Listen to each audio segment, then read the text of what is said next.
Hi and good evening. And this is our 12th session of the Between. We are approaching the end game of our current season. So the usual intro to begin with. That the Between is a PBTA game of Gothic monster hunters in Victorian London.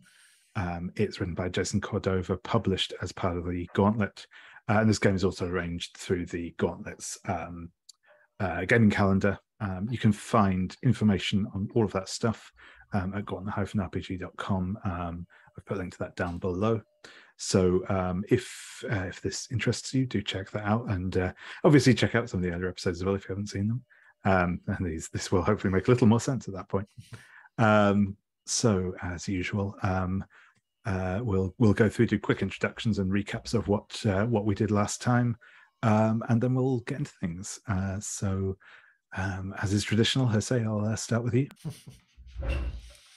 Hi, everybody. My name is Jose, and my pronouns are he and him, and I'm playing Lady Camila Betancourt Davies, whose pronouns are she and her. She is in the Explorer playbook. So she's like a force of colonialism and the empire, all wrapped up in a kind of bossy aristocratic package. But she has her charms. So last time oh my goodness, I'm blanking because it was 2 weeks ago. What did happen last time? I know, we blew up the Bolstered Works. Yes, that was the climactic end to that particular threat. Lady Camilla used her elephant gun to try to distract, I believe it was a flaming minotaur, if I'm not mistaken, which then charged her. And she almost took a bullet at the very end of that from Mr. Bulstrode, I believe. Archibald? Sir Archibald, yeah, that's Sir it. Archibald, yes. But luckily, we had brought Daniel, the lurker vampire, along with us, the child vampire, who conveniently tore out his throat before he could put a bullet into Lady Camilla for her sassiness, which is what she's known for. That's the main event that I remember from last time. Oh, and then there was, of course, the fuck ton of dynamite that blew up the main furnace of the Bolstered Works. Absolutely. Brilliant. Thank you very much. And Elle. Yes, I'm Elle. My pronouns are she, her, and I'm playing Fujisawa, the factotum. Her pronouns are also she, her. What did she do last time? She was present at the storming of the Bolstered Works, and in fact, she had helped incite some righteous anger among the workers to help facilitate the resolution of that threat. During the day, I think she had a sort of meeting in a dream with Greco, the second-sighted boy, who is one of our side characters from The Creature of Cremorne Gardens. And yeah, I think that was the majority of her session last time. I'm also slightly blanking because 2 weeks is a long time for me. It really is. But yeah. No, that's brilliant. Thank you very much. And Brian. Brian, he's him, and I am playing the Acolyte, Professor Alois Cockburn, he, him. Last time, he was, fortunately, I had the time of, because I'm going last, I was able to remember. I was tasked with, by the Esoteric Conclave, with getting a personal item from, the owner of the mill. And so, unfortunately, basically, Alois spent the time struggling with his untrustworthy condition. He spent the whole time trying to, talk his way into the house, talk his way into a meeting, talk his way back out. But he did manage to get a personal item and get out of there after kind of throwing his society under the bus and then denying that he was actually a member. And then, went and joined when, running away from Minotaurs and wound up back. Excellent. Thank you very much. So in fact, speaking of the destruction of the Bulstrode works, I have added some rewards to the character keep for the Satanic Mill now. I'll just quickly read through those, and then we'll just sort of dole those out amongst yourselves. So we have, we didn't do these at the end of last session because I hadn't yet written them, so they are now written. We have the first reward is actually a character that you haven't met in the course of this so far, but you're aware of. Is that Lawrence Stern, who is the local MP, becomes a recurring side character. You can get 1 extra clue on the information move when you seek counsel about the law or the government. The second one is Gregor Wozniak becomes a recurring side character. Cross off an appropriate item from your personal quarters to have his crew lend their strength and help overcome an obstacle for you. The third is Sir Archibald's custom gold inlaid revolver, which you get to add to your personal quarters.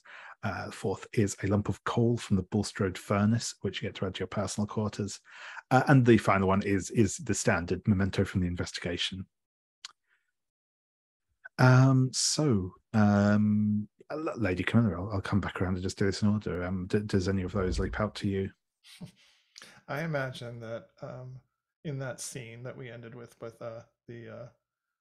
Daniel ripping Sir Archibald's throat out, and maybe the revolver firing into the air, that Lady Camila steps up to him and picks up the revolver and says, "Oh, this is a lovely token of this bombastic enterprise," and she just pockets it. So I think I'll take that revolver. It's very excellent. And Elle. I'll have Gregor Wozniak become a recurring side character. Cool.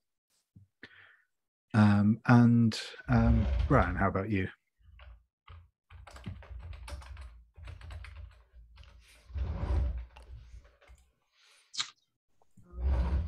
I'll go ahead and take Lawrence Stern.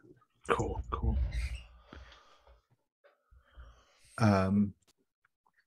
Awesome. So that is where we are on the sort of wrap up from last time. Remind me, did we have any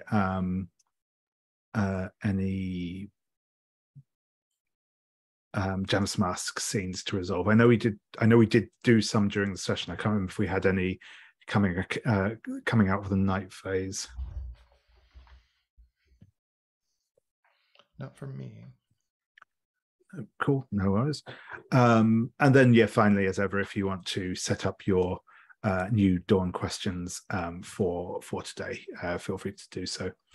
As sort of mentioned previously, I won't be introducing a new threat tonight because we are sort of going to be, we are going to be kind of going straight into the mastermind threat as of next week. So we won't start a new one now.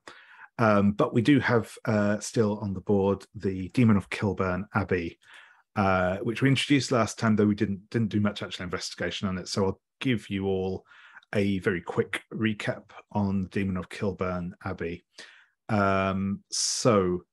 Bartholomew Gastrell, an old friend of Hargrave House and one of the finest surgeons in London, has told you of his newest guest at the mortuary. The well-preserved body of a girl was found at Kilburn Abbey during recent renovation work, walled up in the basement. Shortly after removing the corpse, dark urges have begun to spread inside the monastery. Statues and paintings have been smeared with obscene drawings. Monks were found in sinful embrace. The abbot himself blasphemed God during Mass, foaming at the mouth. According to Gastrell, each of these events was preceded by a sighting of the walled-up girl wearing pre-century clothes and the most wicked smile. One of the things that you know, I believe it was the professor noticed in the descriptions about the scent of sulfur as well as some of these materializations that definitely implies a demon is involved in what's going on. There are two questions available. First is, how can the demon be driven from the abbey, which allows you to resolve the threat by using innocence or piety as a bait and then performing a banishing ritual with a complexity of 6. Or why was the demon bound to a girl, which will allow you to resolve the threat by performing a ritual to rebind the demon to the girl's corpse. Thereafter, the hunters will have access to the custom move Demonic Insight. And that's complexity 8. We also, obviously, we do have the still the pending Gin Lane murders threat to resolve, though the actual investigation on that has finished, and it's just the resolution itself that needs to be done. Awesome. So with all that said, we'll be entering the day phase, and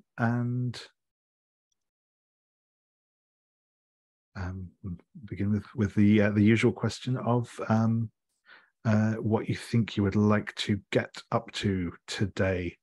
And I think I'll go in reverse order this time. So Professor, what do you think you want to be getting up to during your day phase today?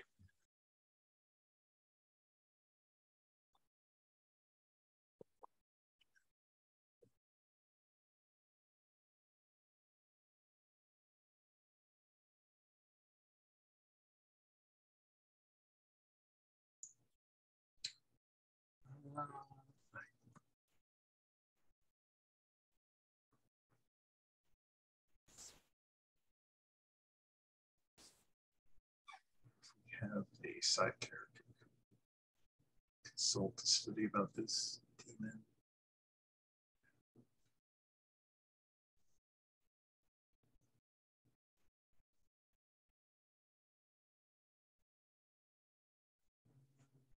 That just somebody else.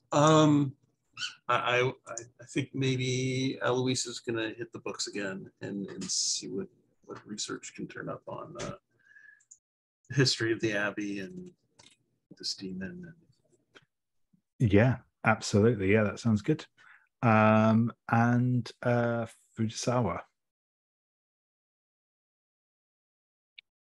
I was thinking that Fujisawa might consult the disgraced vicar, Brother Samuel, from her informals. Perhaps he was previously a vicar of Kilburn Abbey. Yeah, that sounds good. That sounds good. And Lady Camila. I think it makes sense maybe to visit the Abbey for Lady Camilla. Maybe she makes some kind of appointment with the abbot to discuss a possible contribution to the Abbey that she might make. So she makes an appointment. There is an abbot, right? Is he with the one of I'm sorry. Yeah, there is indeed. Abbot Claudius, I think it is. I saw it just a second ago. Yeah, Abbot Claudius, Abbot Claudius is the head of the Abbey. Yep. Yeah, you obviously haven't met him yet, but you will know of him. Okay, that's the one thing I can imagine doing. Mm-hmm. Yeah, excellent. So I think we'll start off by seeing how Fujisawa's how your attempt to get in touch with your contact goes, and we'll go from there. So yeah, if you would like to make your move. Sorry, I'm looking in the wrong column. There we go. Yeah, the Hargrave House Informals. So if you'd like to make a roll with presence. Oh, and if anyone needs it, here is the link to the dice roller.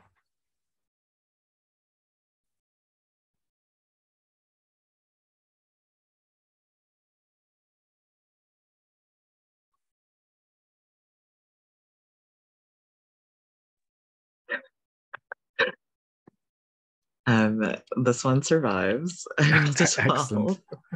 12. Excellent. Excellent. So, on a 12 plus, do you get? Yeah, excellent. You will be able to get in touch with them. You'll be able to arrange to meet with Brother Samuel. Where do you think you find Brother Samuel? Where do you think he? Well, either where do you think you would go to find him, or where do you arrange to meet him? I think.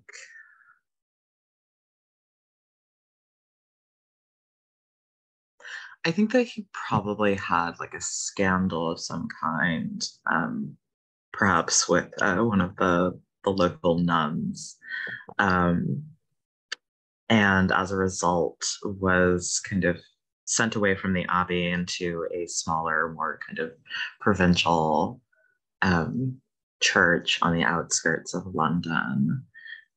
So I think Fujisawa is taking a cab out to a sort of remote area. It's this small stone church with like moss growing up the sides, where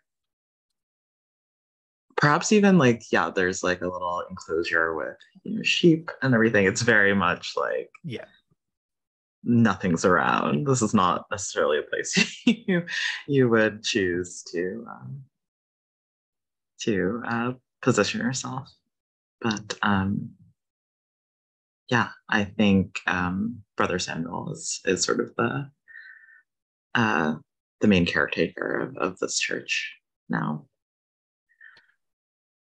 Yeah, and I think you will come up to him as he's, you know, there isn't like a service going on in the church at the minute, but he's in there kind of, you know, doing some kind of general, you know, even just something like as simple as just like kind of polishing the candlesticks and the like in there. And he will look up as you come in and say, "Oh, Miss Fujisawa, I did not expect a visit from you of all people. How are you? It's been a little while, hasn't it?" And he kind of comes up and he's kind of what you'd expect, got that very kind of clean cut look. There's just a faint smell of juniper about him, as well as probably at the minute some brass polish, as he kind of wipes off his soft hands with this with a rag that he's been using to, well, probably a different rag, one that he's been using for polishing with, but yeah.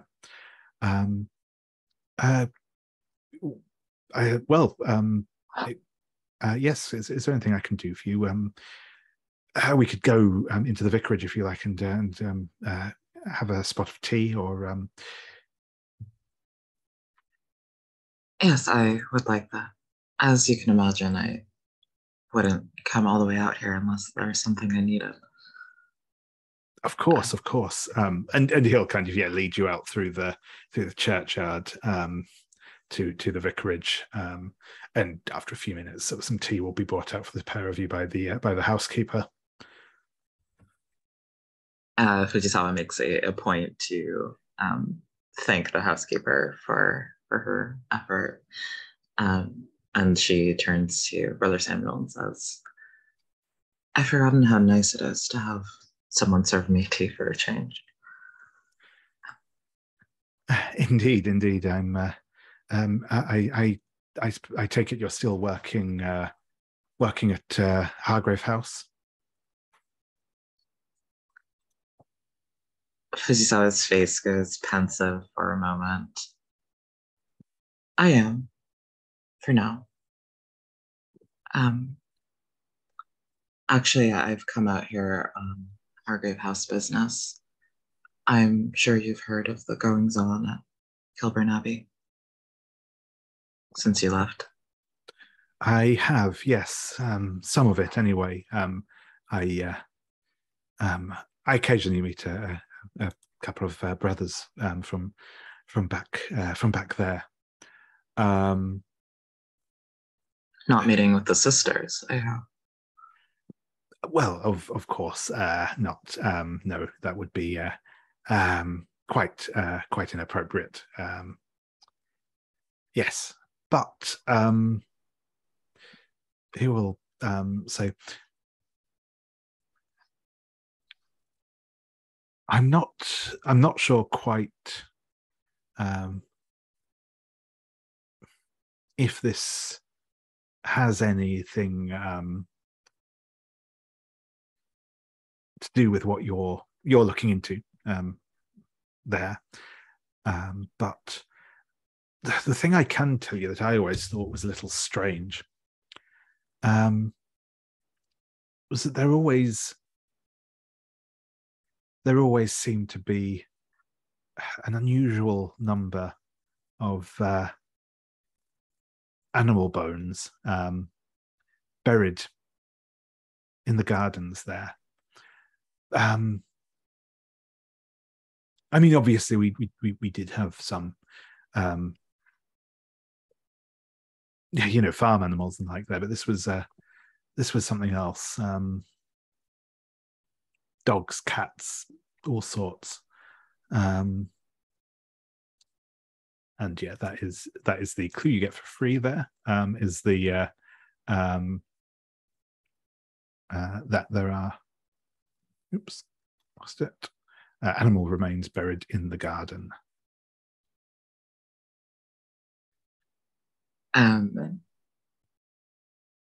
I think Fujisawa listens to this very closely. I mean, she's familiar with Christian ritual from working for Priyanka for so long, but she doesn't know every single in and out of it. So she's like listening very intently, and she's like, and that's unusual for your church. Yes, quite unusual, I mean, obviously, the there is some history of animal sacrifice, especially Old Testament, but not really practiced.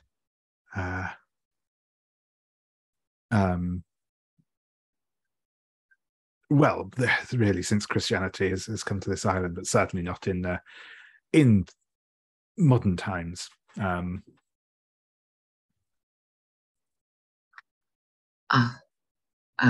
Yes, I think that will be very helpful for our investigation.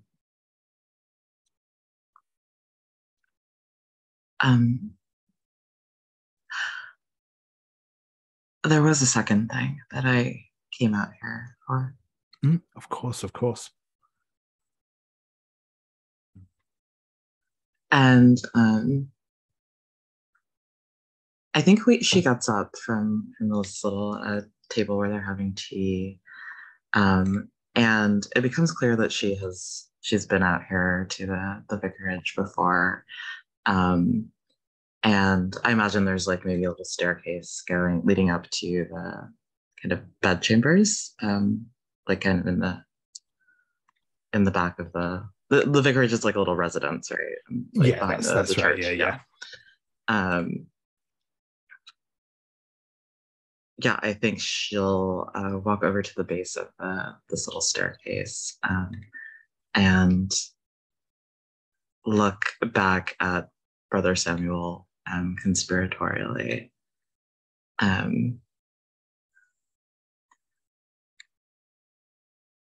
I know that it's been a long time since you've been able to take confession from the sisters, but perhaps you'll take mine upstairs.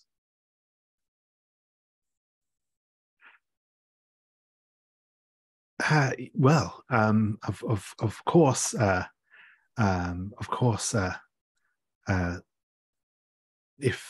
if you wish to confess, then yes, that would be most proper. And he will smile and stand.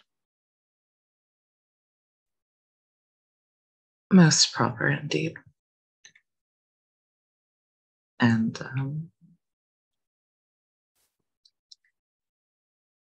I think something else is going to happen, but I think she does actually confess to him upstairs.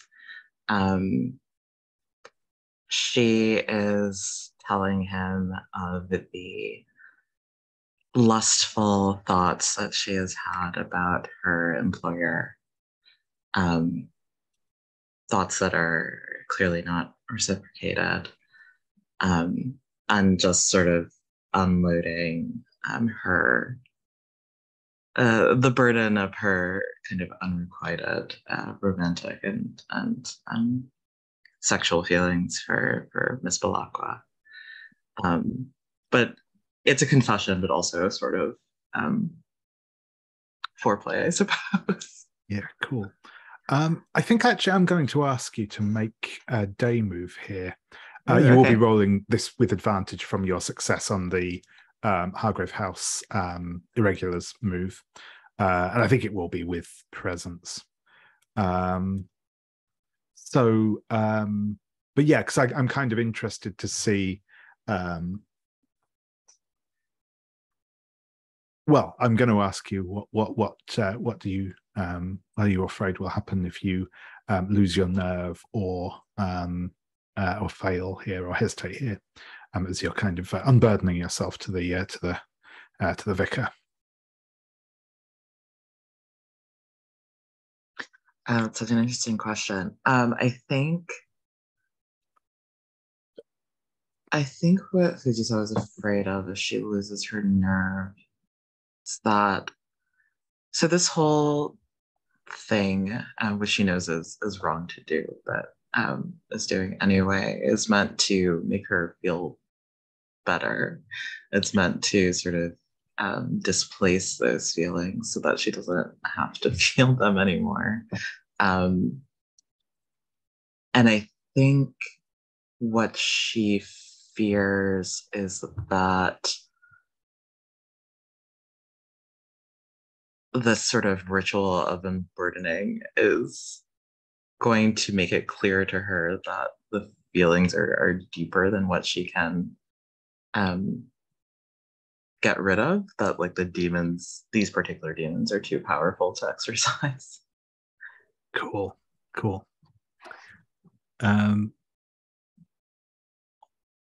Actually, I was going to say maybe composure would make more sense, but you have composure and presence both at 2, so that makes a little difference. But yeah, if you'd like to make that roll, and as I said, you will have advantage on this from your Hargrave House Regulars move. Okay, so my top 2 dice here are adding up to 11, so it's a 13. 13, perfect. Yeah, so I think I'm going to give you a choice here.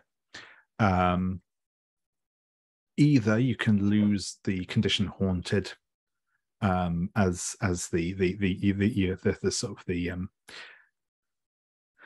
your sort of unburdening of yourself here kind of frees you from that, or I can give you another clue about the demon. Your choice. I'll take the clue. Sure thing. So,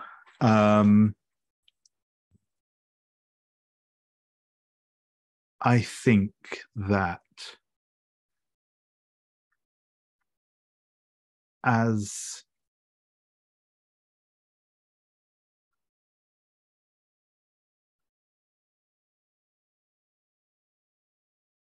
you are with the vicar, with Brother Samuel, you will notice that he has a series of arcane sigils painted all over his skin. He doesn't seem to know they're there. He doesn't seem to see them even. If you kind of point it out, or even just kind of, trace one of them or something like that, he doesn't seem to react as if he can see them. But you can plainly see them on his skin. They don't look like tattoos. It doesn't have that sort of like, but it does look like they're sort of on the surface of the skin. But yeah. Awesome. Yeah, I think Fujisawa doesn't even point them out.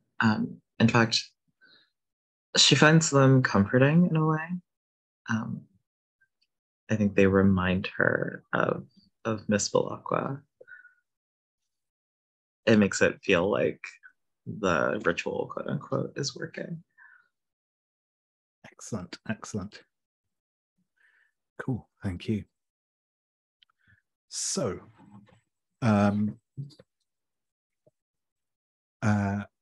with that, I think we'll go over to Professor.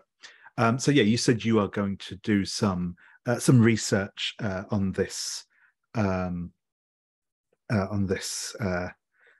Abbey, or on the demon itself.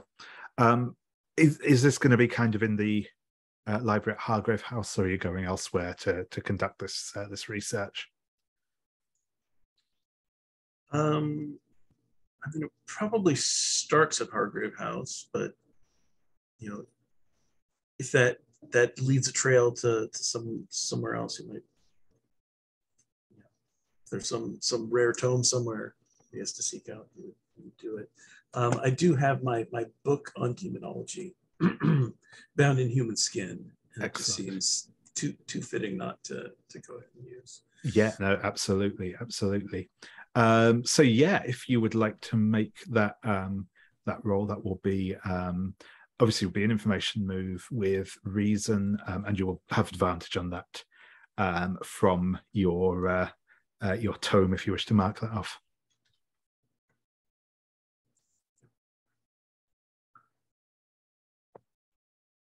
That is a 10. 10, excellent. So yeah, you will sort of obviously read through some of your book on demonology. You'll get kind of some impressions of what this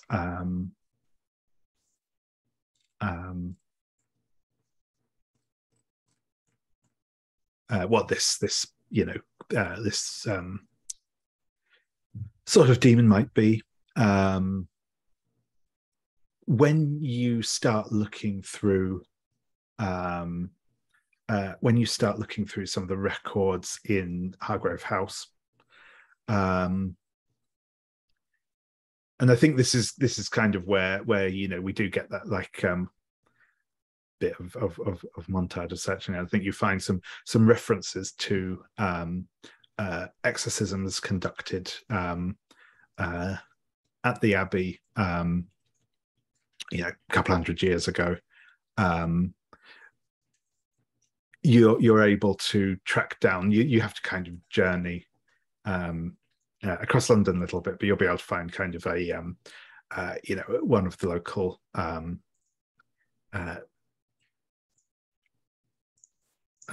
what's the word I'm looking for? I'm forgetting. Like diocesan offices, one of the local kind of places where they keep church records, essentially.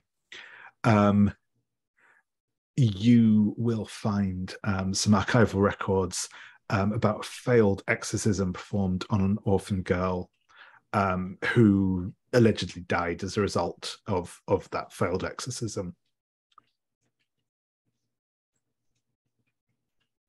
That one is quite a long one, so I will paste that one into the clue tab. To the threat tab, I should say. Is there some reason I covered that one up?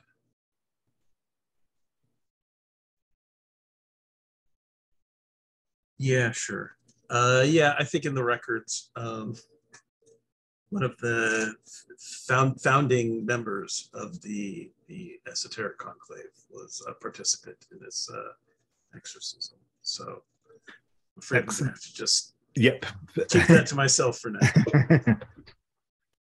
Perfect. Yeah, if you want to cut that out of the threat tab and paste it in, that's into your bit, that's fine. Awesome. And I think while that's going on, we'll see how things are getting on with Lady Camilla. Okay, so I imagine, let's see. Well, this scene would open with Lady Camilla stepping out of a cab. And I think it's overcast, but there are puddles around because it had rained recently. And she's outside the Abbey. And as she steps out of the cab, you see that she's wearing kind of a pretty austere day dress with a high neckline, maybe in like dark gray, kind of tight sleeves, like a slim silhouette. So she looks pretty severe. And she's carrying her rosary with the enigmatic smile. I think Fujisawa gave her that. And so she's carrying that with her as she steps out in front of the Abbey. And I'm thinking that the Abbey is like old, like really old, like maybe like Romanesque. And so it's got like, as she comes closer to the chapel part of it, she kind of sees all these the funny shaped gargoyles that are always on Romanesque churches with the strange faces, and it kind of like pulls you in a bit. We do in fact have a paint the scene question here for Kilburn Abbey. I'm backing off. No, that's quite right. No, that's very cool. It's very much that's the thing. It is this the Abbey is old. The fact the description is echoing hallways, weirdly long shadows, and people avoiding your gaze. But yeah, the paint the scene question here. So again, this is for everyone.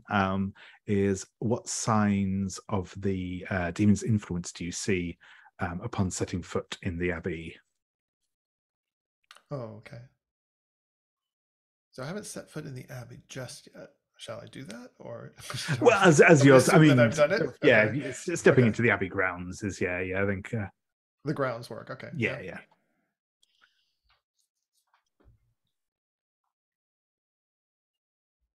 And the prompt was the demon's influence or effect? Yes. What signs of the demon's influence do you see upon setting foot in the Abbey?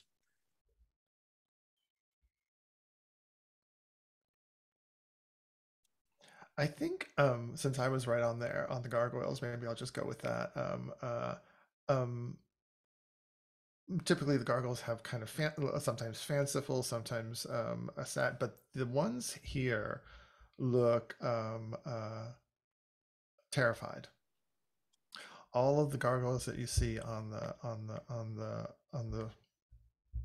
pillars, it's almost like some of them are trying to hide behind the pillars. It's almost like all of them are terrified of something. And so usually you see more of a miscellany of expressions of the human condition on their gargoyles' faces. But in this particular one, they all look scared.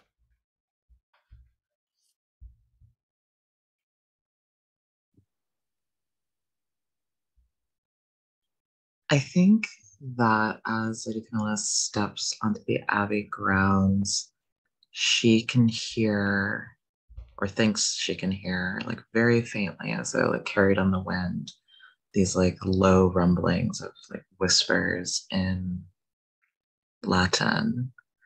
And as she passes a young monk, even as he averts his gaze from her, she can see that he's like kind of cocking his head to the side as like the breeze flutters past his ears as though he hears the whisperings too.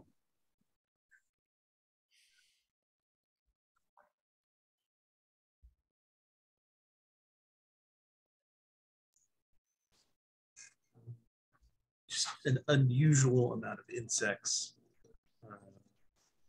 crawling around, you know, an amount you'd normally have to like turn over a log to see. It's just kind of every little, you know, corner that you look. Awesome, thank you. Yeah, so Not Lady Camila. So yeah, Convinced of her invulnerability.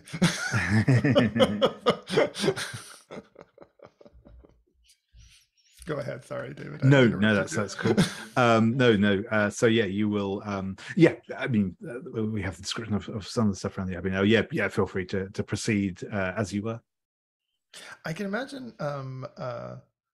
So she's on the grounds, and Elle just described a novice like walking by, and I can imagine Lady Camilla stopping the novice.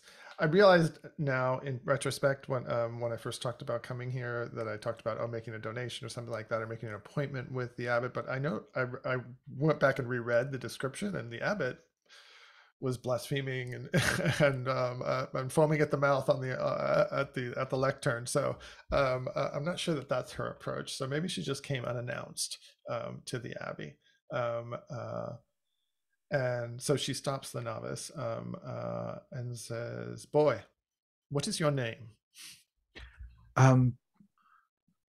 He will kind of startle slightly, as if his mind was elsewhere, and he will say, "It's Brother Mark,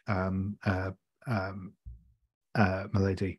Can I help you?" "I am here to see the Abbot Claudius. You will take him to me. Take me to him." "Yes, my lady." And he will, and he will lead you kind of through the through the halls of the abbey to an office, essentially, and will knock at the door, and there will be a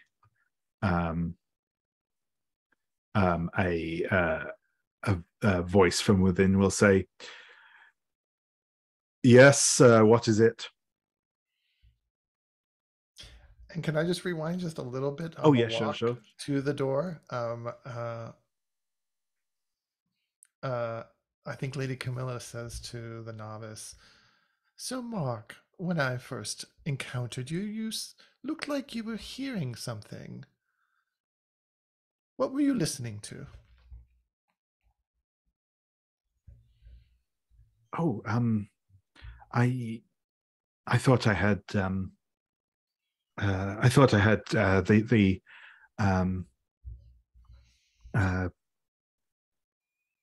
chanting from the from the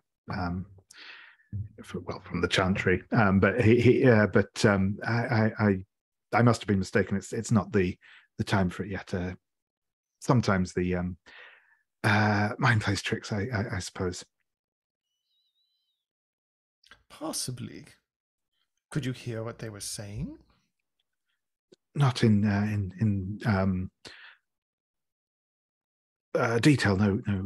I just heard as I say, it sounded like plain chant, Latin. Mm. And is this a common occurrence for you to be hearing these chants at odd times here in the abbey? I think I'm going to ask for an information roll here, with presence, please. Sure. Everyone's been rolling so well. I'm a little bit afraid.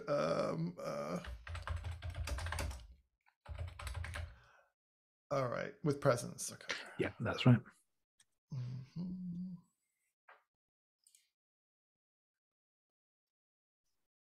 Oh, I need to add dice. Yeah, I always forget to do that. I always forget that part. And I have the superstition that when I do that, it always turns out bad, but we'll see. All right, well, it's an 8. Okay, so I think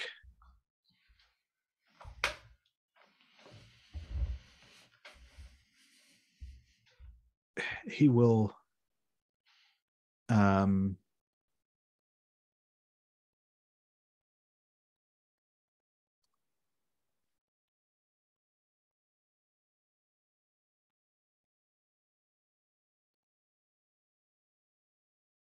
kind of look around a little nervously and say, the other evening I heard it again, and it was late at night.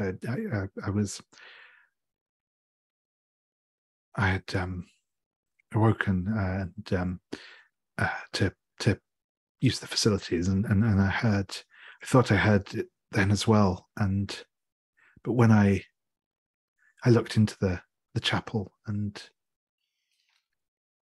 there were, I thought I saw people there,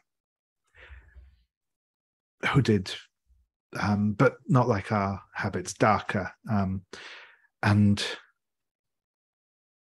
they were, the cross was inverted on the altar, and I don't know, something came over me, and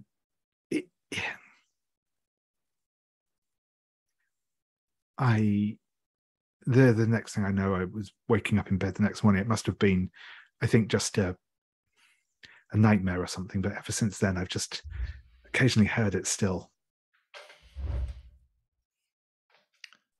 And Lady Camilla puts her hand on his shoulder and says, There, boy, that must have been very disturbing. Clearly, some rather horrific things have been happening in this abbey. I can tell you are a sensitive boy, though. And I suspect you know this abbey quite well. Find me after I meet with your abbot, and perhaps you can show me around. And then she turns to the door. Oh, and as she turns, I think you see Lady Camilla's breath as if it were suddenly very, very, very cold, even though it's not that cold out. So there's a chill in the air. And then she enters the room since she's been invited in. Yeah, excellent. Yeah, and as you enter the room, you'll see the abbot, Claudius. He is sat behind his desk. He has a couple of books open on the table in front of him. One of them is a very large Bible, and there are a couple of others that are probably, that don't look like they're necessarily sacred, but they do look old. Claudius himself is a hulk of a man. He's like sort of sat behind this table, but he is one of those sort of people where even sat behind the table, it looks like he's stood up kind of thing. He's sort of bent over it. Yeah, sort of like I said, a couple of books over him, and he looks up and says, milady, it's good to see you. What can I do for you? Please, he'll gesture to the chair across from him. Do take a seat. Thank you, Abbot.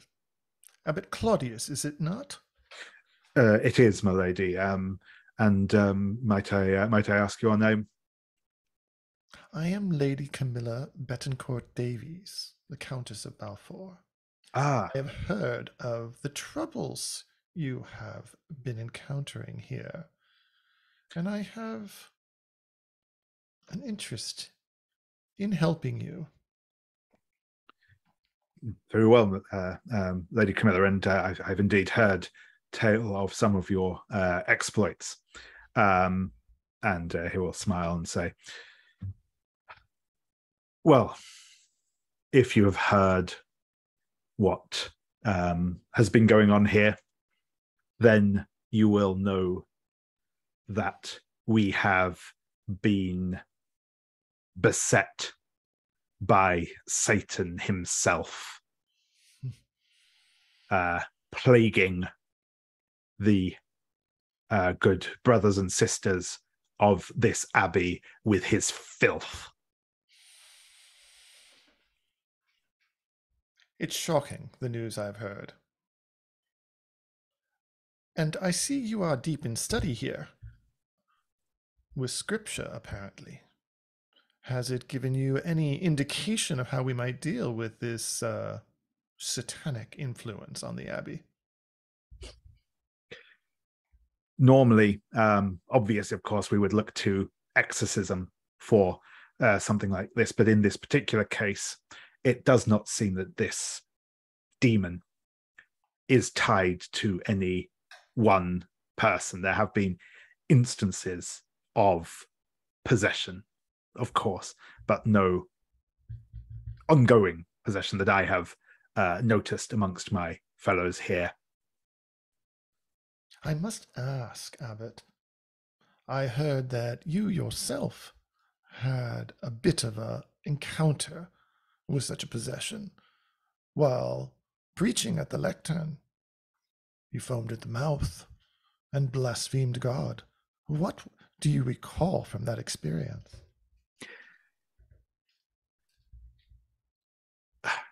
Very little, Lady Camilla, I must say. I'm not sure whether that is a blessing or a deficiency on my part. It is difficult to be touched by evil. Indeed. And not take on the guilt ourselves. And he kind of, well, not exactly leans back in his chair, but kind of pulls himself up to his full height, while it's still sitting down, but sort of says,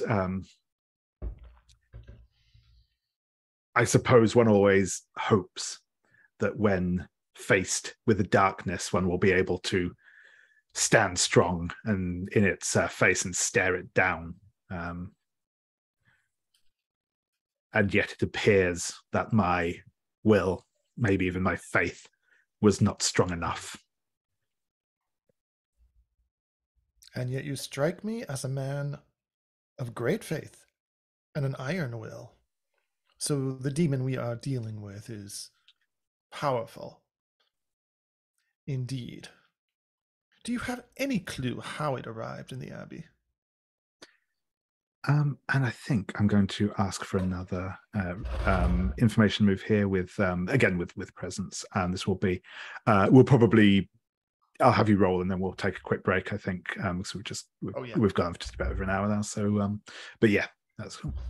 Oh, and I think I'm going to use maybe my rosary that she's continually, what's the correct term?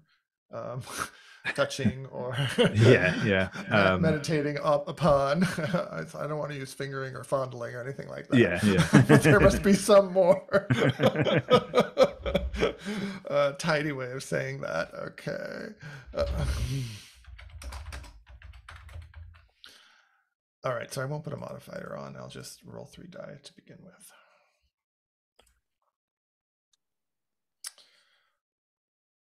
Okay, so that is advantage puts it at 9, and then +2 would put it at 11. Excellent. Did you say presence? I did, yep, that's right. Yeah. Cool. Perfect. So yeah, we will come back to that in a moment. But yeah, we'll take a quick break here. If we say come back at come back in about I'm losing my ability to read time. So yeah, say come back at 25 past, so about like 9 minutes or so, and then we'll pick things up there. Okay. Cheers. See you all in a few minutes. Brilliant. So, I think I'm going to check back in with the professor quickly.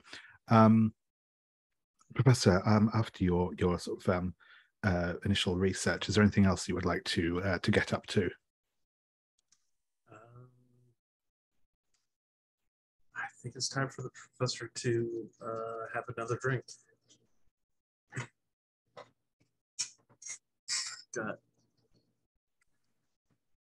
I didn't think I would be keeping Wild Abandoned for so long, but I thought I was going to keep it until we resolved the gin lane, and then not resolving the gin lane. So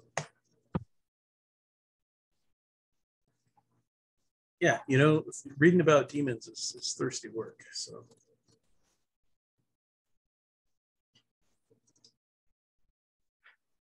excellent. Yeah. So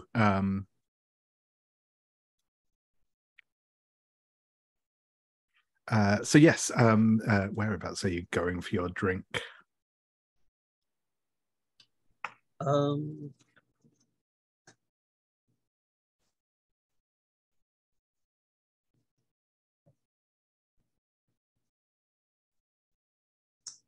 Interesting question.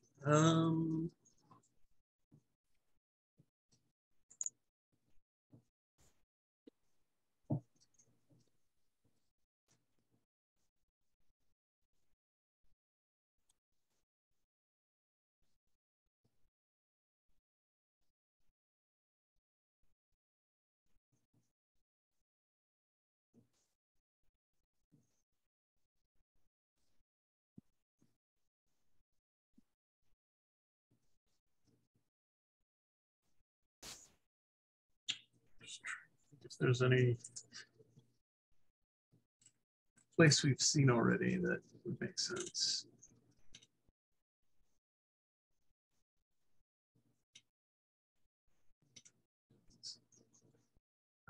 You may just be drinking at Argrid House. Yeah, cool. Yeah, and absolutely. Fujisawa, if you want to come across the professor as he is imbibing, then yeah, we could roll that out to a vulnerable scene. Yeah, does that work for you, Brian? Yeah, sounds good.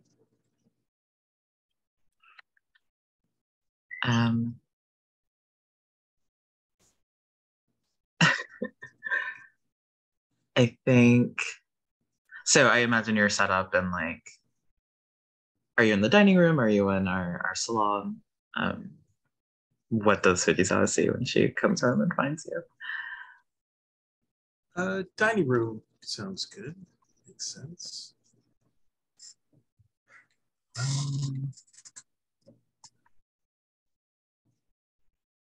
In that case, here's what you see. You see the demonology book kind of opened so that it's standing, and it's at the seat next to him, and he's got two cups. Amazing. You see him kind of cheersing the cup in front of the demonology book and drinking.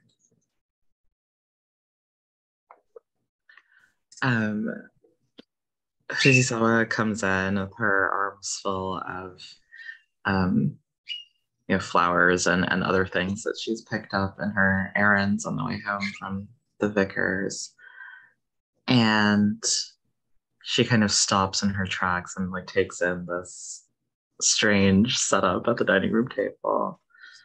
And I think she's surprised more generally to see Ellie's kind of drinking during the day. It doesn't seem like him. So she says, Professor, can I get you and your drinking companion anything? Well, I think we have everything we need right here. Refills his cup. I think Fujisawa disappears for a moment, and we can hear like the clinking and clanging as she like puts things away in the kitchen. But she'll come out with like an old bottle of whiskey, I think, the same one that she uses to fill up her own flask, and she'll set it on the table. Well, you said you have everything you need, but just in case. Do you mind if I join you? Please. I have to say he's had very little to say. I don't imagine that he's a great conversationalist, no. He started strong, but really doesn't have anything new. I think she'll sit next to the demonology book so that it's like between us. And I think she looks at the professor with some concern. He's usually so put together. I hope I'm not overstepping. Is everything all right, Professor Cockburn?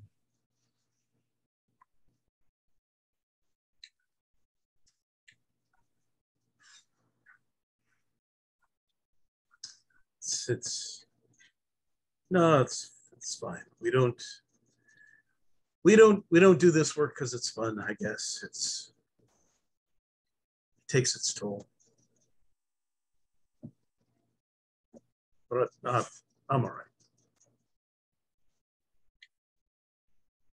If things are grinding down on you with all of the Hargrave House business, don't worry, I understand. I've been feeling much the same. Hmm.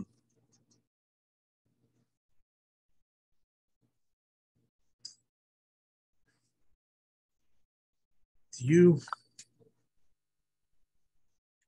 you do this work because would you choose to do this work if you weren't working for Priyanka?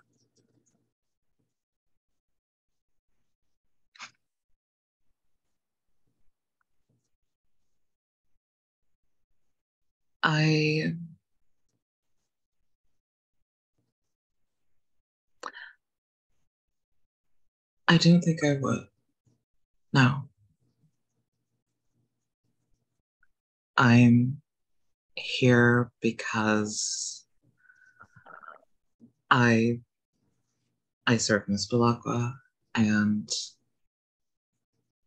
I need money. I need work. And I suppose it does help me in a way. It sometimes makes me feel like all the death around me is not so unusual. And there's this like sort of far away look on her face, like she's not even looking at the professor anymore. She's looking at some point off on the far side of the wall. And it's like she's making this realization for the first time as she says it aloud. I suppose being here helps me feel normal, relatively speaking.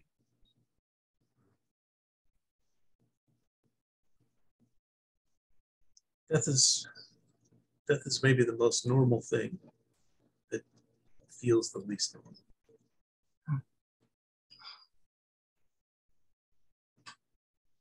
She turns toward him again.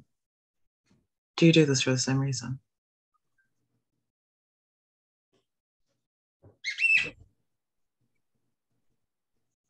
feel normal.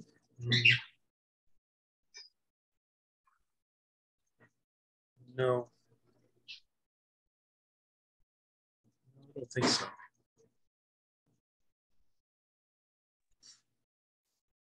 I guess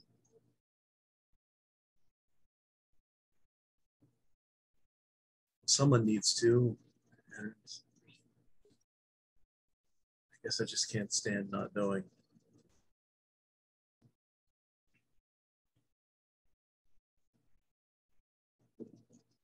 Fujisawa cocks her head to the side, and I think she's uh, sort of forgetting herself and has pulled out her flask that she normally would try to keep hidden, and is filling it up. Not knowing what precisely. Oh, just all these things happening in the dark. I guess I don't like the idea of just wandering blindly by them.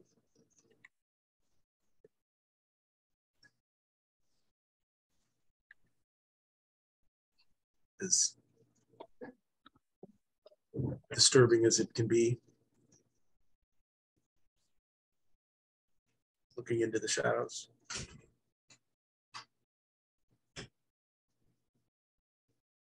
You can't unsee what you've already glimpsed.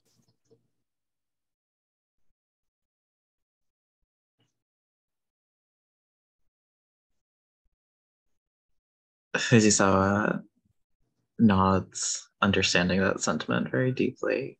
And I think sort of faintly in the reflection of the mirror on the far side of the wall behind her, we see, maybe the professor sees as well, that Fujisawa's reflection is like completely static and unmoving, even as she takes sips from the flask.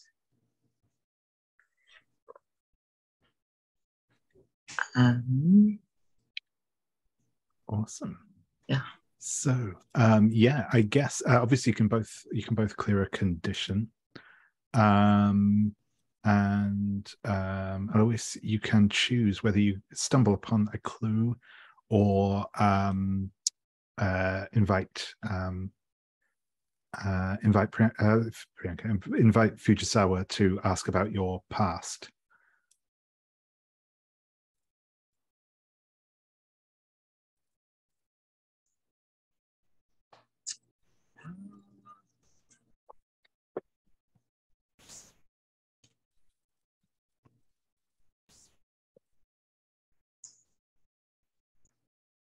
Let's get another clue. Awesome. So yeah, feel free to come up with a clue that you think you might have come across during your conversation, or possibly in the demonology book. Yeah, I wonder if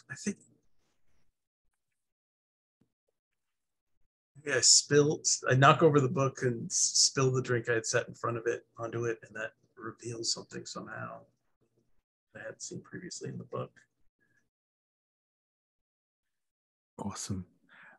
We could keep it even just as loose as a secret revealed in the demonology tome or something, and yeah.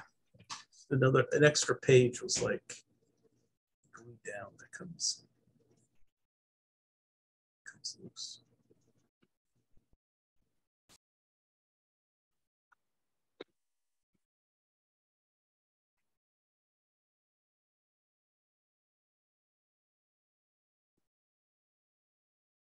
Yeah, awesome, thank you. So yeah, we will go back over to the actually I might change the way I put next, given where we were at. Sorry, just bear with me 1 second.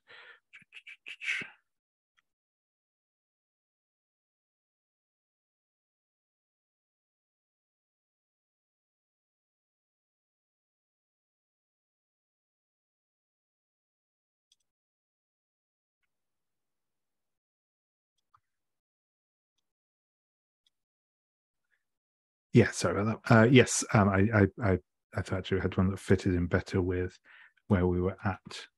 So yeah,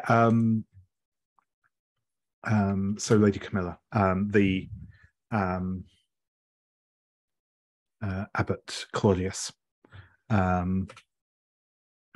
is sat sat at the table from you and kind of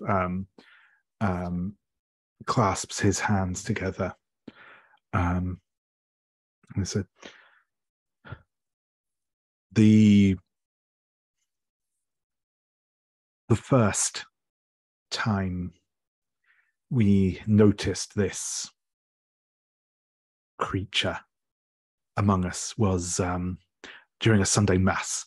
One of the local parishioners, one of the monks here, said that they felt a presence, this demon, attempting to possess this parishioner, but it did not seem to take effect. However, a week later, this man was arrested for the murder of his wife. And it was from then that things started going badly for us here. Things started going strange. It was shortly that first instance was shortly after we first disinterred the young girl, the one that Dr. Gastrell took away.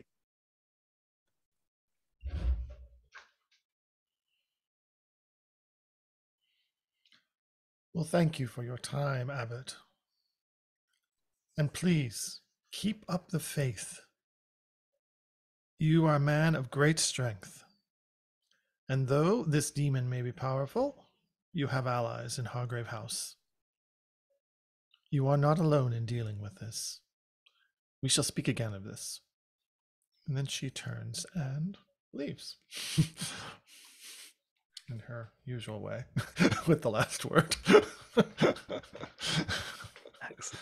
Excellent. Some things don't change.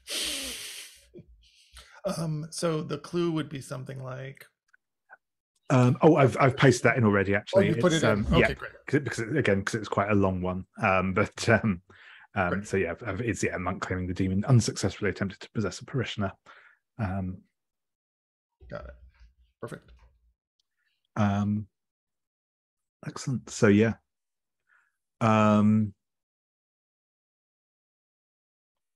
When you head back out, you do not immediately see Brother Mark waiting outside the room for you. As you head a little further out into to the corridors, you'll kind of get a view over the like a cloister. And you will see him there, but he is slumped over, unmoving on the in the cloistered in the passageway. So this is essentially the complication from the previous movie you did, that Brother Mark has been killed. You can, as ever, if you want, spend a mask to make that a full success and avoid that. Or you can accept it as it stands.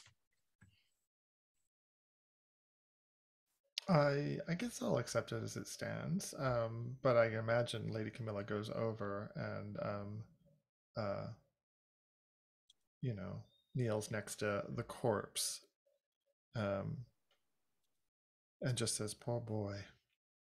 We really must get control over this situation, or more like him will perish."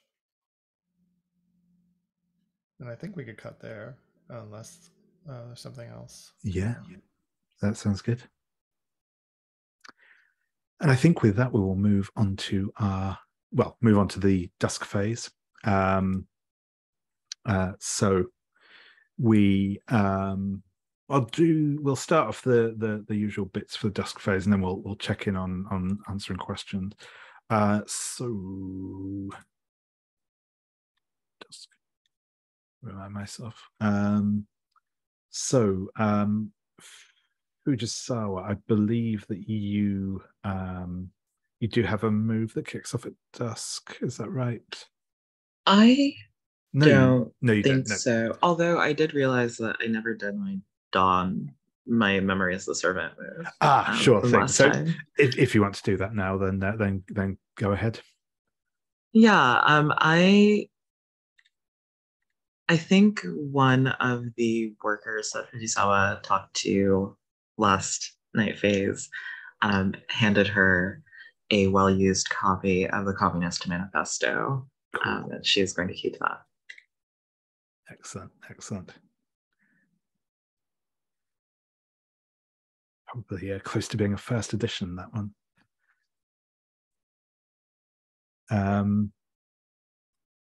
Excellent. I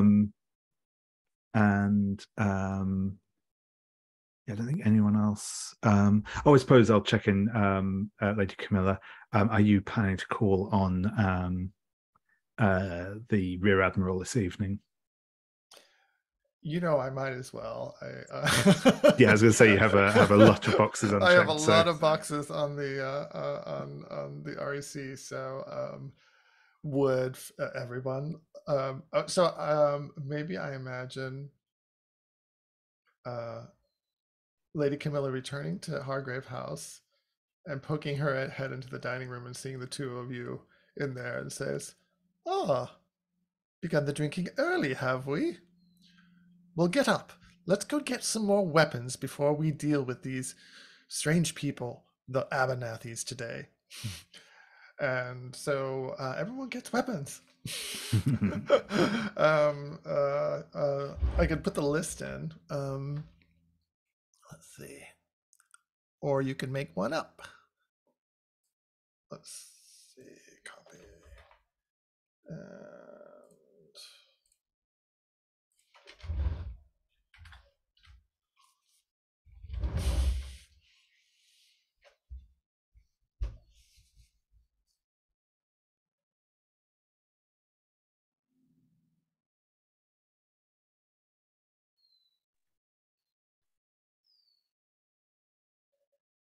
I think I'll take the caltrops.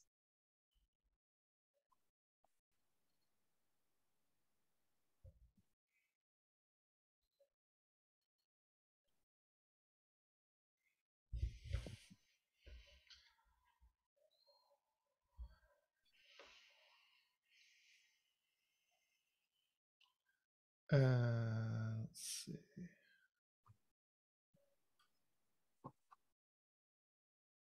I'll take the cold iron sword. Nice, you never know when you're going to need one of those. Go for the poisoned spectacles. Eloise doesn't wear glasses, but he's definitely a character who seems like he should. Excellent. Brilliant. So then next we have a scene in Hargrave House. So I think today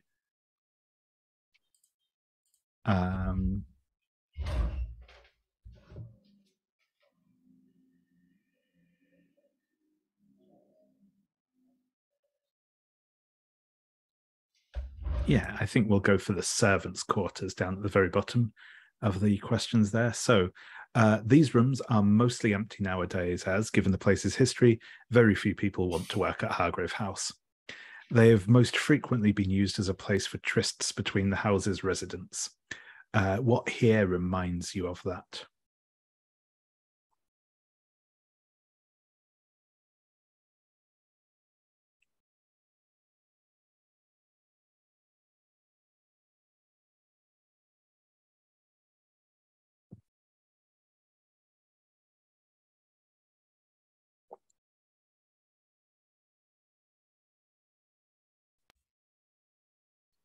I'm going to say that in one of the rooms,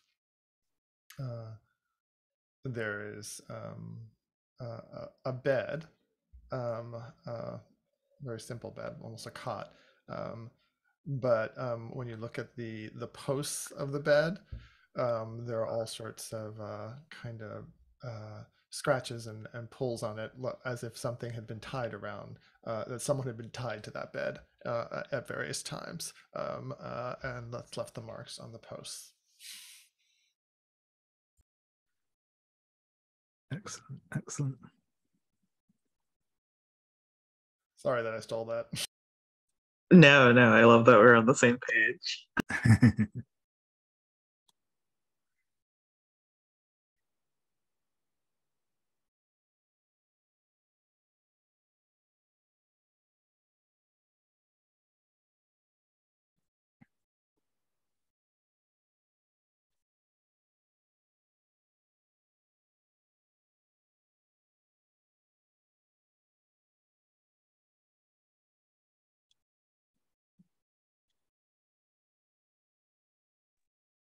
I think that on the nightstands there are various scented candles, many of which have been burned down to the quick, and they're all kind of supposedly aphrodisiac scents, like rose and vanilla and jasmine.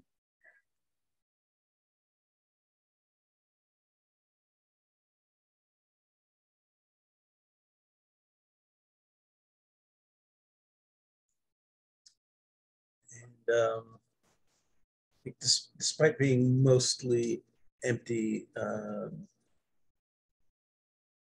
there's some thick, sound baffling tapestries hanging on all of the walls.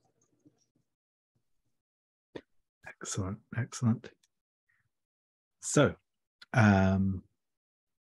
we will next be going to, I think this is the, what we'll be doing next. So I suppose I'm going to start off by saying, or by asking, I should say, if you want to make an attempt at answering the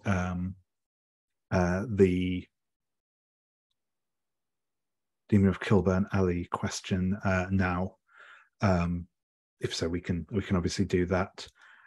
So you have five clues in total on the threat, which does mean that you can attempt to answer either of those questions.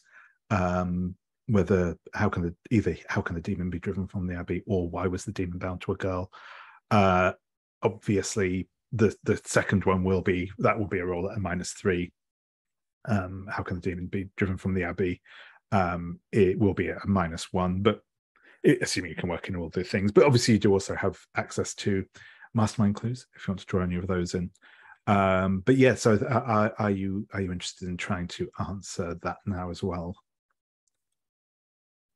I have a quick question.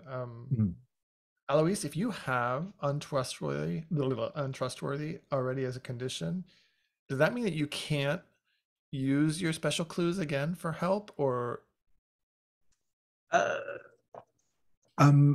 No, I think you still would be able to. You would just gain a new condition as well as untrustworthy. Yeah. Double untrustworthy. Exactly. Yeah, exactly. Okay, I was just curious from a mechanical point of view. Okay, yeah. What do you all think? Should we go for it? I think we should. I don't have a theory, but I think we should try. You're always our main theory master, Al. Okay, animal bones, arcane markings. So I suppose we're going to try to go for the less complex question. Yeah, I would say. I mean, we could. Well, it depends. If we could work in all the clues and some mastermind clues, then we could really go either way. We might want to keep some mastermind clues for the mastermind thread itself, but we do have a lot of mastermind clues still.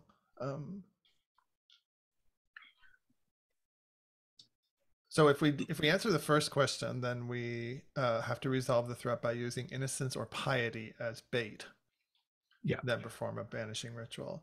If we do the second one, we have to rebind the demon to the girl's corpse somehow.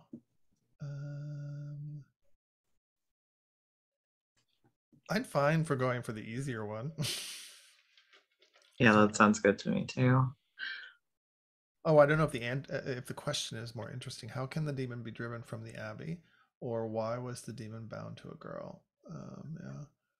I think the chief benefit of going for the second one is that we would get the custom move. Oh, demonic insight. Mm-hmm. Although I think currently only Lady Camilla would be able to use it right away, because I think you have to have the darkened threshold marked to do so. Oh, I see. Is it good, demonic insight? Not that I know. If I recall correctly, because I've played this set before, it lets us consult the demon bound in the girl's corpse. Oh, I see. Sometimes with the cost of having to blaspheme to get information from it. Yeah. Got it. I see. I do think there's potentially something interesting going on with I see the mastermind clue, black robe and golden falcon mask, and we did have those monks in black robes, right, doing the black mass. The black mass, yeah. Yeah. I haven't gotten any further than that, but I thought that was an interesting. I'm imagining that what the novice saw, novice Mark, before he met his end, what he saw when he got up to pee was like an echo of something that happened in the past. That has been kind of released in the releasing of the demon. So that would mean that there were some kind of satanic rituals going on in the abbey initially that that maybe called the demon, and then and maybe they involved animal sacrifices of some sort, and those would explain the bones buried in the gardens. But I'm wondering if they also, I just thought about this when you said, Elle, about the custom move. I just thought about the arcane markings on the disgraced vicar. I wonder if there was some kind of blaspheming that, or heresies that had to happen, bad things that they had to do, or make the monks do, to coax this demon out. And this is all would all be in the past.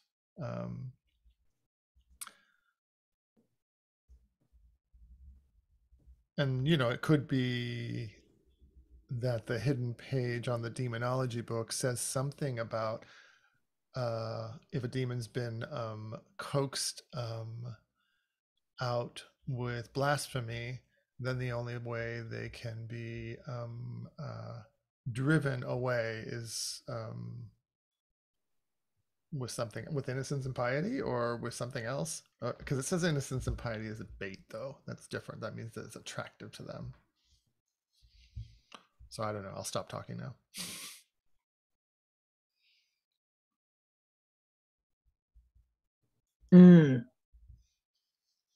But I think maybe jumping off what you said about these historical monks having had to sort of blaspheme or do these heretical acts in order to sort of attract. Maybe it's less that it was attracting the demon, and more that like once the demon was there, like they needed to do these things to kind of continue to allow for its presence. Maybe it sort of like powers the demon in some kind, gives it energy. Yeah. In which case, So presumably those things are still happening, at least in some portion of the monks, in order to, I mean, we know that the demon is still around. Maybe to get rid of it, we would have to have those monks confess their sins. Oh, confess this confession. Yeah. Or maybe okay, so I'm thinking about what the abbot Claudius told Lady Camilla, that he didn't remember anything about the when he was possessed. Maybe they have to, part of the ritual is to they have to recover those memories and ask for forgiveness for them. Yeah. That sounds complicated for us to do, but a lot of monks there. Some of them are dead already, though. Yeah, that sounds good. That sounds good. And I was thinking about the black robe and the golden falcon mask, that in that vision of the of that first ritual, there was like an ancestor of Lucien there who was involved in the initial summoning of the demon. Cool. Yeah, I like that. That's great.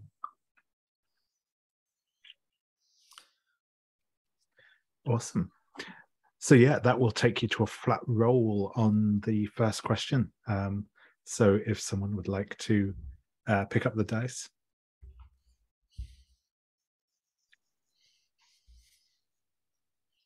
At least figuratively. Eloise, do you want to do it? I'm feeling skittish. Sure. What are we rolling at? +0, so yeah, just straight 2d6.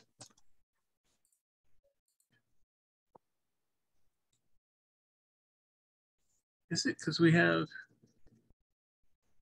6 clues, and then do we use one of the mastermind clues? Yeah, I've copied that in there. Oh, okay. Down at the bottom, yeah.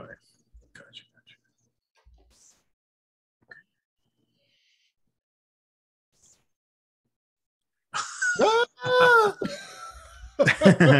Well, that's I just didn't want to be the one to roll it. So I felt it coming. That's it. It makes sense because I also have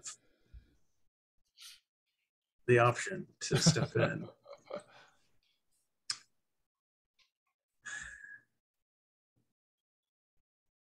I'm also willing to mark a mask if you don't want to use your special cover-up clue. We would all have to mark a mask, right? That's right. There is a mask available for this threat as well. Obviously, only one person can mark that, but that is also an option. You have the mask of sacrilege, I think it's called. Yeah, mask of sacrilege. That is available. So if you do want, if you decide to all mark masks rather than reveal the clue, then you may do so. I think it makes sense for me to use it. Because the question is, how do we drive it away? And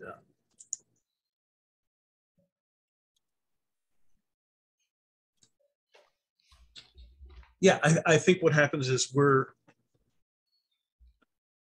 going down the same path as this failed exorcism that happened back in the day. And Eloise realizes, like, oh, we're about to make the same mistake, and the ritual's going to fail again. Yeah, and he says,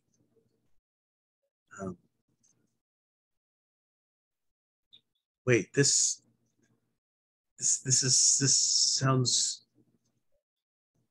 familiar. Let me, and yeah, he just like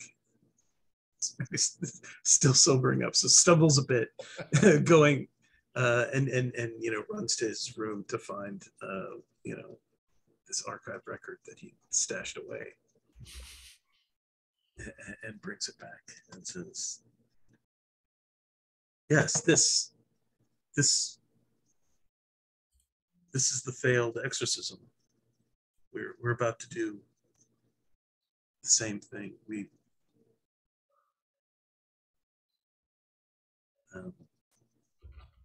So it's something we need to do differently, right? Yeah, this." We used a red candles and not white.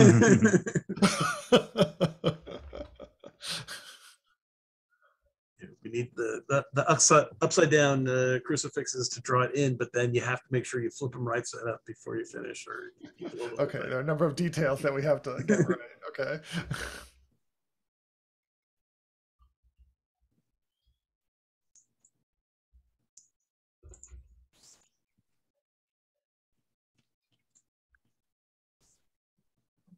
Well, I'm very glad this important information came to light, Professor Cockburn. Yeah, as we were making our plan, it all. I knew I had read something similar.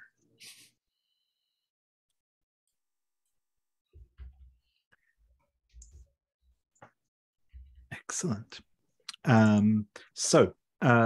Yeah, you're moving up to 79. Obviously, your theory is correct, but there will be some complication with this, and I think that again in this case is just going to simply be the fact that the demon is not going to make life easy for you as you try and perform this ritual.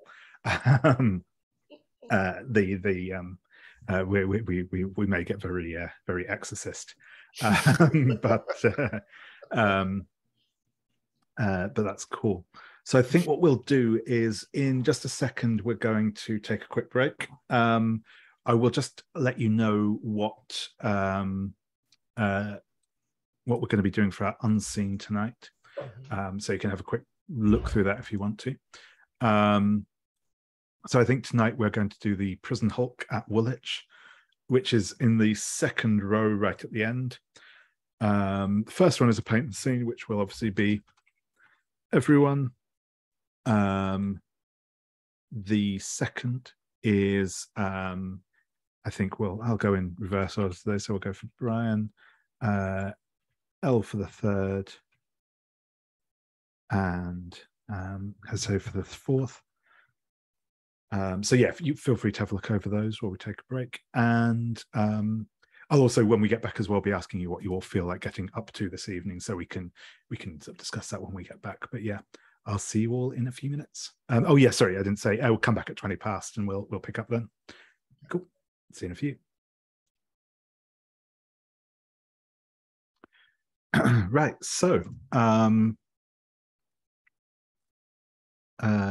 we'll be checking in next with what you want to get up to this evening.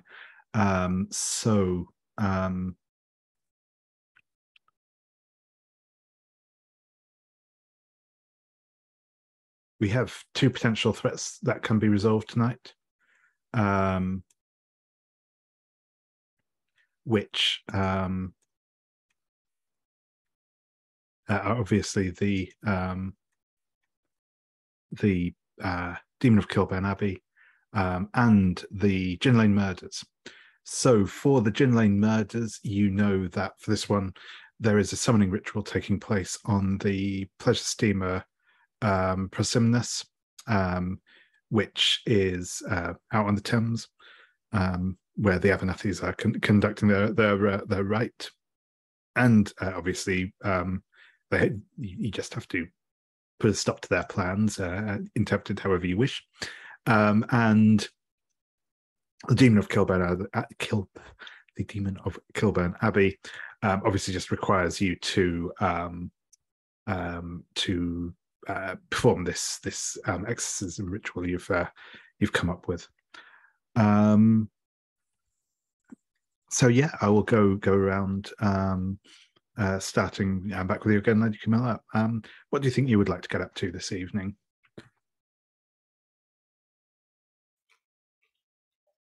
I think my preference would be to deal with the Gin Lane murders tonight. Yep. So we need to find a way to get on that boat. But that's my general sense. I don't have a particular approach that is on my mind at the moment, but other people might have ideas. Sure thing. And how about you, Fujisawa? Oh, I guess if we're doing the boat tonight, she'll participate in that. Do you want to save the demon for Priyanka or the boat? Is I guess my question. I don't know, which one would she want more? I was thinking there was a demon involved and there's going to be a ritual. And they're very pious, so maybe they would be good bait. So I was thinking of the demon, but is there something about the boat that might be attractive? I guess my thought was that since it's on a pleasure barge, we know that